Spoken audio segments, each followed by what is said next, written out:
Hey, Donna Lynn. So I just want to talk about square toes real quick and why I don't like them, because I'm going to introduce some things over there. So this is an example of a square-toed shoe on a foot. There's your toe quarters and the dorsal wall. As you can see, the toe is completely gone. That's not really a safe practice. A horse has a bone in there, and if a farrier is going to take away your horse's toe completely, that's extremely dangerous and unhealthy. This is an example of a square toe shoe. This first line here represents the shoe toe. The second line is your white line. The third line is your toe wall. So here's the shoe set back, where the shoe toe quarters are set back and the actual horse's toe quarters are here. And so the shoe is essentially setting on the sole. You've only shod the back half of the foot. This is a poor practice as well. It's not very healthy. I see a lot of hoof distortion as a result of that. And then this is an example of a square toe shoe. This is what I see most commonly associated with the Kirkhart Triumph, is that the shoe is set at the toe so that you're not, completely eliminating your toe, but the quarters are leveraged, and these rarely can wear off all by themselves. So these are three practices associated with square toe shoeing that are really detrimental to the health of the horse's foot. I'm going to show you some shoes over there that have some square toes that I do not recommend, but I just wanted to explain why. You do not want to remove your horse's dorsal toe. You don't want to leave it hanging out there unsupported, and you also don't want to leave your toe quarters leveraged. So let's go to the aluminum shoes that I have set up. Here's some aluminum shoes. There's a lot of them. So the first shoe that I want to talk about is, this is the Natural Balance PLR race plate. What I like about it is it doesn't have a race plate, and that's about it. As you can see, it is square toe. It is meant to be set far back behind the actual dorsal wall of the horse's foot. I don't have a problem with setting a shoe slightly behind the toe, but it must be still at the toe. You can't set one that far back. People that try these shoes love them for a short period of time, and then they really wish that they hadn't. So there's that.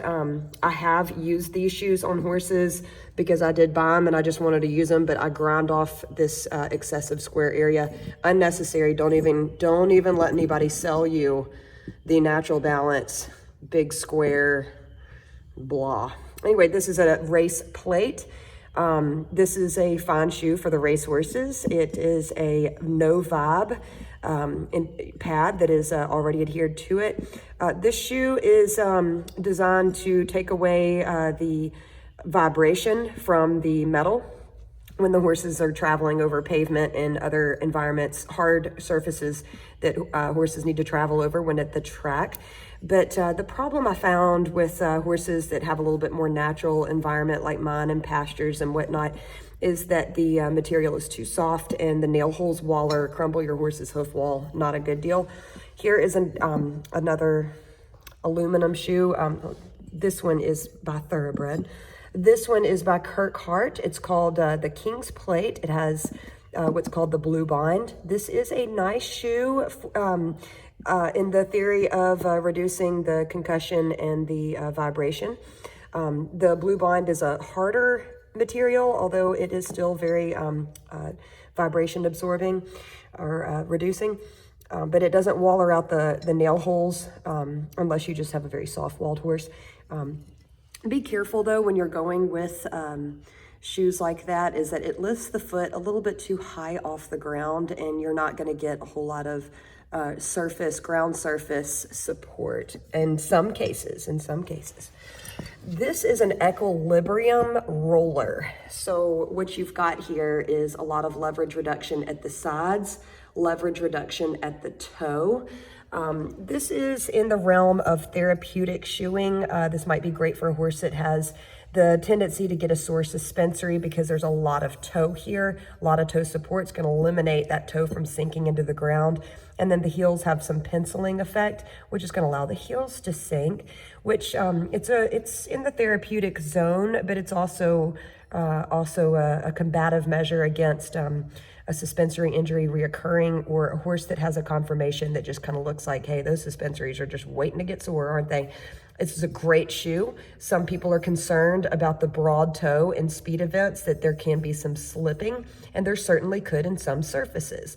If you were running on a harder surface, it's more packed, like in some rodeo environments, this might not be the best shoe. I feel like you can get some grabbing here, but this is, I mean, you can just tell it's a bit of a slippery design. If you're going to barrel races where the ground is well manicured and maybe even deep, this is a great option because it's going to keep your horse from getting bogged down as much. Of course, not necessarily in a wet environment, you know, but in a well manicured arena that just has a lot of depth, this could be a great shoe. This is the Equilibrium. Both of these are by Mustad. The Equilibrium is made by Mustad. And this, as you can see in the heel, there's not as much penciling. You still have that broad toe. These are really, really great aluminum selections. They're very wide. So this might be difficult to get sized up for a smaller footed horse, but I thought I would introduce them anyway. The nails are punched a little bit deep, not so deep. They're not really what I would call coarse punched, but they're not fine punched either. So if you have a thinner walled horse, this might not be the best selection, but you could always try it. This one, yeah, about the same. So, and what, you know, just in farrier terms, coarse punch versus fine punch is just the, where the nails are punched, you know, the distance from the edge of the shoe to the nail. This one's a little bit thinner. So this is called fine and this is called coarse, or coarse less fine. This isn't totally coarse. I can show you some coarse ones. So anyway, these shoes are great. I don't really care for wear plates. So when a shoe doesn't have a wear plate, I like that. I'll show you why later. This is a St. Croix Eventer. This is a really, really nice shoe. It does have a wear plate. Most of your aluminums will come with a wear plate. It does have a bit of a bevel at the toe, not really what I'd call leverage reduction, but it does have a bevel, which is kind of somewhat the idea. Of course, with this wear plate, it kind of prevents that from really functioning properly. It has a nice heel that's, you know, it is somewhat penciled where it's a little bit narrower here, but this is going to sit above the ground surface nicely because it your area here that's kind of rim-like is stopped here. So your heel gets to sit above the earth with a little less sinkage. So this is a nice shoe too. I like it a lot. It's kind of a wider one. You can get these a bit thinner. This is a double S roller. And so you can see it's similar to the Equilibrium roller. The edges are beveled as well as the toe. It does not have a wear plate. This is a really, really nice shoe. You get a lot of, you know, ground effect. It doesn't have a wear plate. It is smooth toe, but this shoe is pretty thin in comparison. Like when I set it here, you can see there's so much more aluminum on this one than there is here. So you're gonna get some pretty decent traction out of this shoe. One thing that does concern me is that it's very wide as far as from here to the ground surface. And in some cases, some horses need a little bit more ground effect coming up through the center of the shoe. So that could be a concern. Just keep an eye on your horse's frog. And I should probably show an example. You know, I've showed this, you know, roller action. I'll set it up on the anvil later and show you. So this is an aluminum St. Croix Advantage. This is a great shoe. It just has a nice roundish shape. It does have a wear plate. I'm not crazy about those. But it should be noted that aluminum shoes are meant to be reset 4 to 5 weeks, as opposed to a steel. I mean, a lot of horses do benefit from a shorter shoeing cycle, but many people get away with a 6-week shoeing cycle with steel shoes because of the manner in which they wear and how much stouter they are, whereas aluminums really are not meant to go that long, although some people do go that long.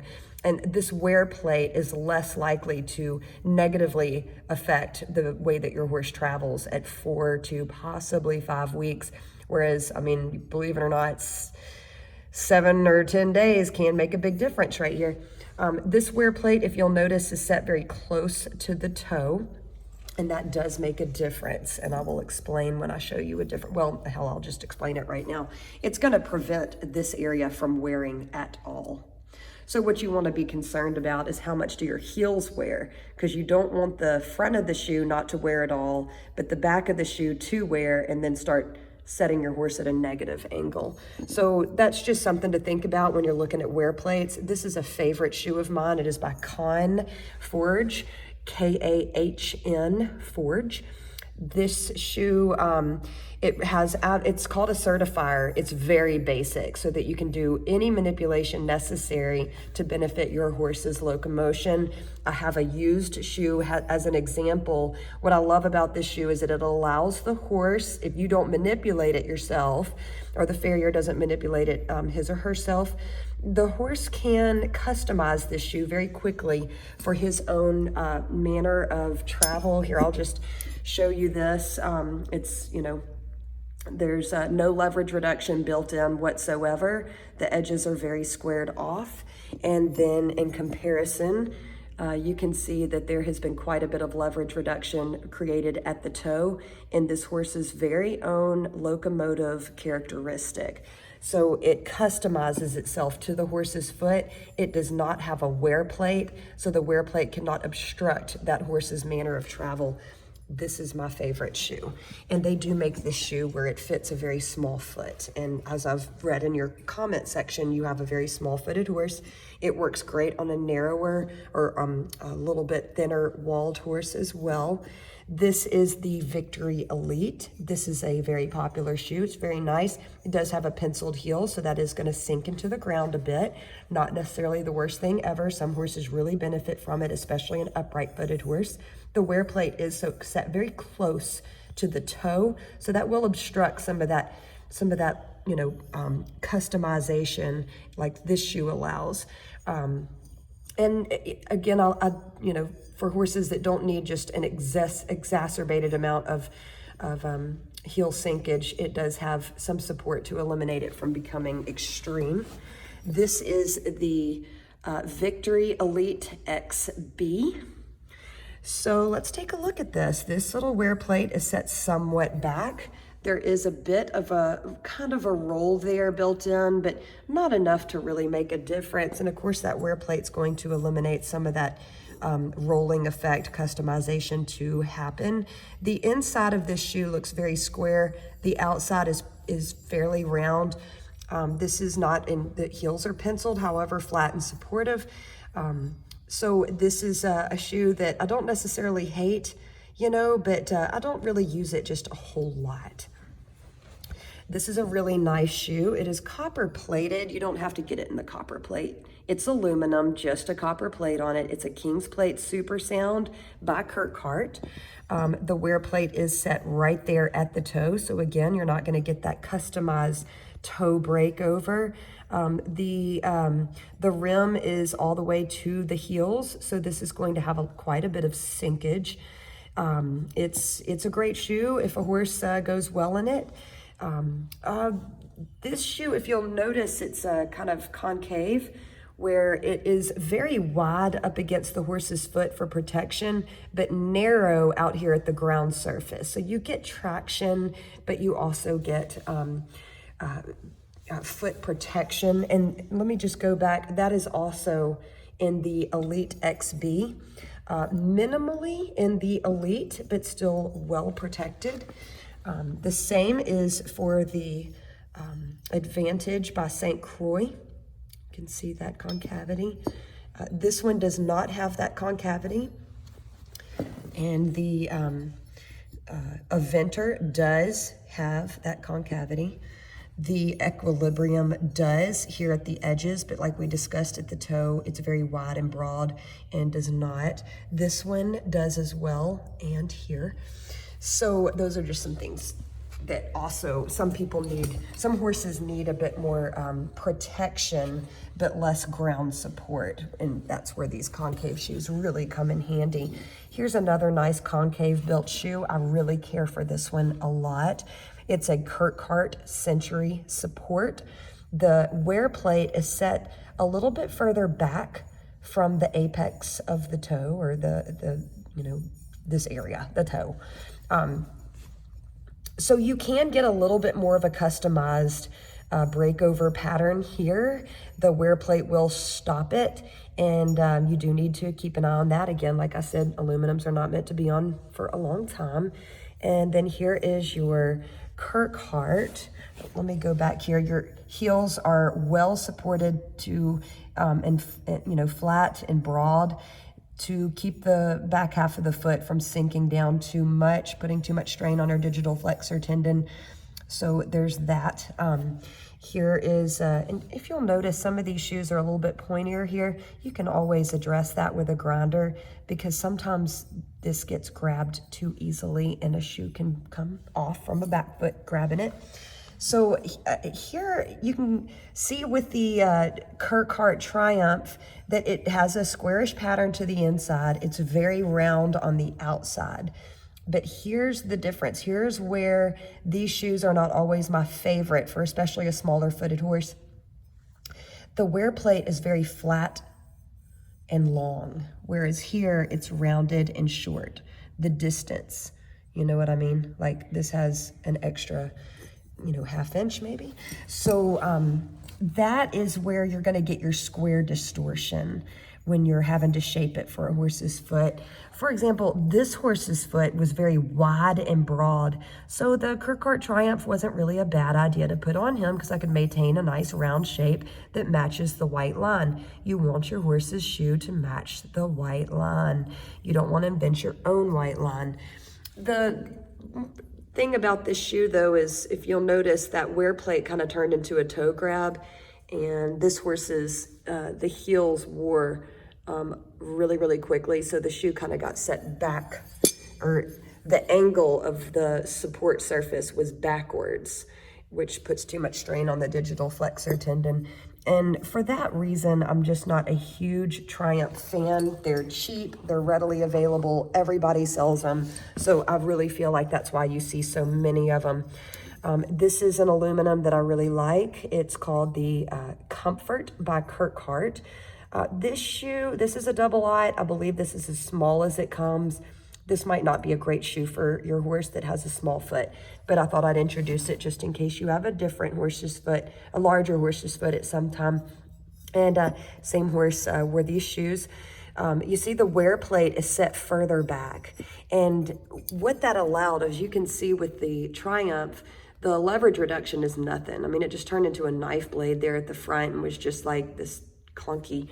This got a little bit more of an angle to it, a little bit softer angle, still not, as good as a shoe without a wear plate, but this wear plate being set somewhat further back is a little bit nicer design.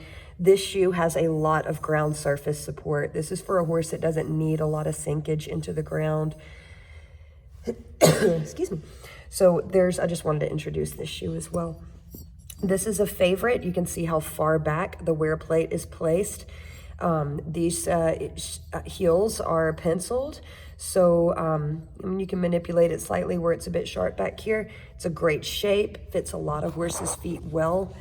These do come with clips. Those are easily removed, or if your horse benefits from clips, they're there for the use. So this shoe does come with a moderate toe leverage reduction. It's not extreme, like a lot of shoes these days. So this is a great shoe. So let's just kind of talk about, some farriers are really against aluminum, and that is, there's reasons for that.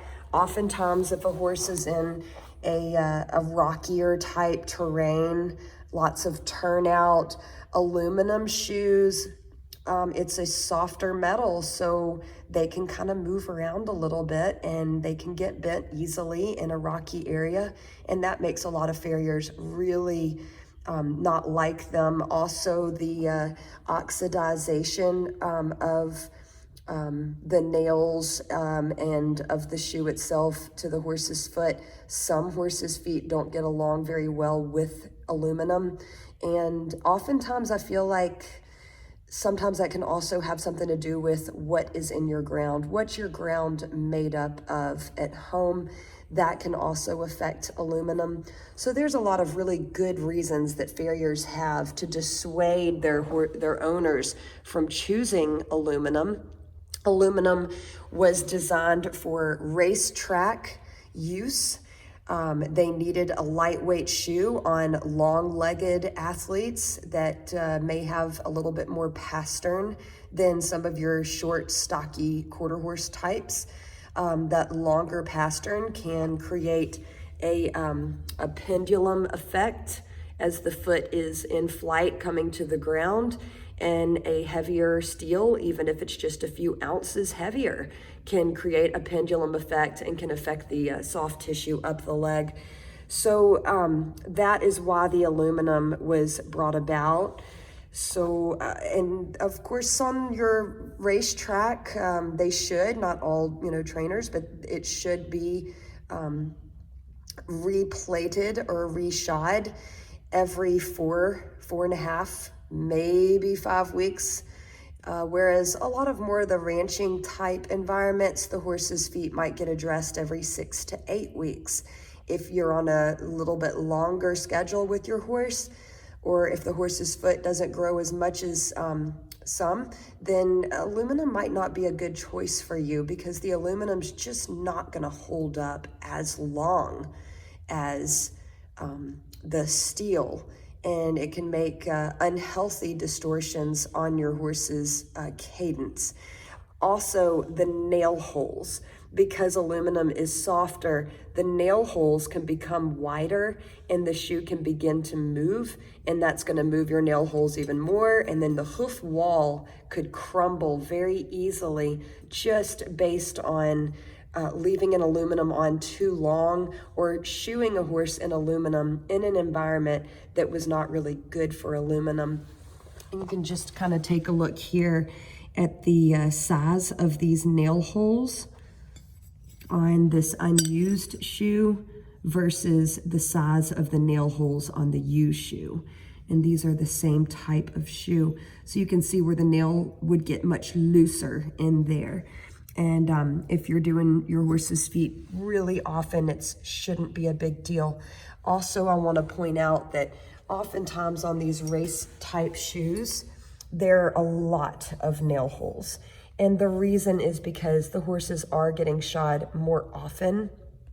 And if a horse rips a shoe off, they've got to get it replated. And, if you've used this nail hole and this nail hole and maybe, this nail hole, and then you're reshoeing a horse, then you might have to adjust your nail holes and use some different ones so that you don't overwork one area of a horse's wall. So in other words, when you've got 9 nail holes on one side, please don't let your farrier plug every hole.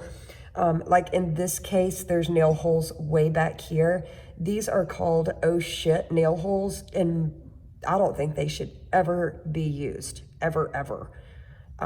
There's stuff in the back of your horse's foot that does not need to be impaled.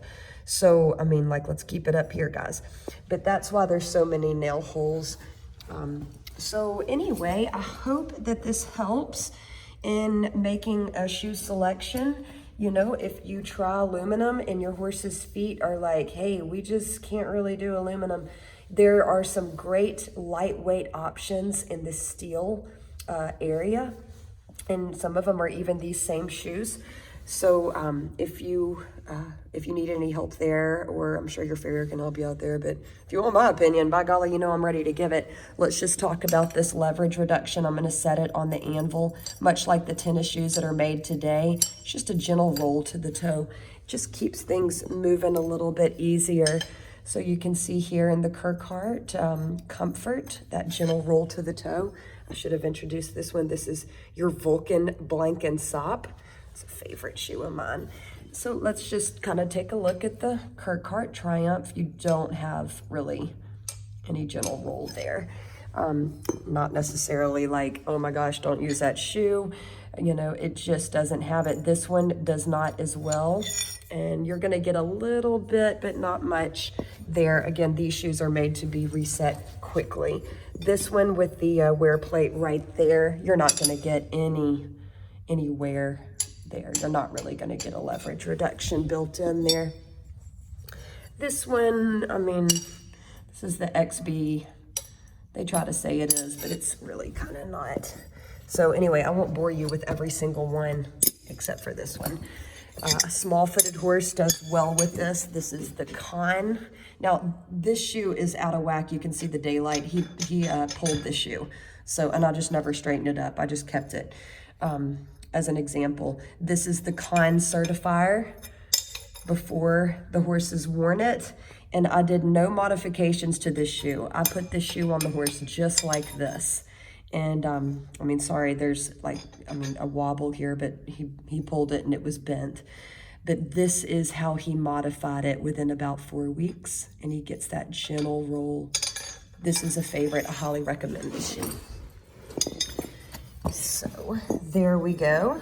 And I hope that this helps out here. You know, I'll just kind of, this is the Roller by Double S. It's a pretty, you know, thick shoe, but you can get, you see how you can get lateral and medial, or left and right, you know, inside, outside, I mean, and rolling if you're in, if a horse has got kind of a ankle that's offset and he doesn't need it like jamming up in his, giving him ring bone. This is a really great shoe, and you have leverage reduction at the toe.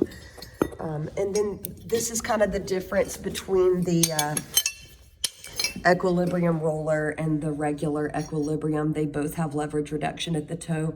However, the regular Equilibrium does not at the medial lateral branch, whereas the Roller does. So this is just kind of a light introduction to some of these shoes. And I hope this helps.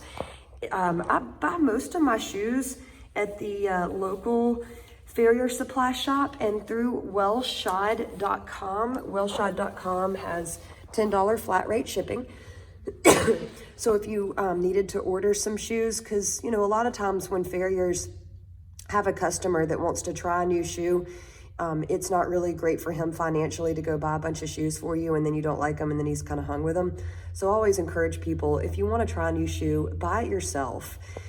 So then the sizing, it's much like sizing, you know, for us, where things can be very different. I mean, for example, this is a triple-aught Con Certifier.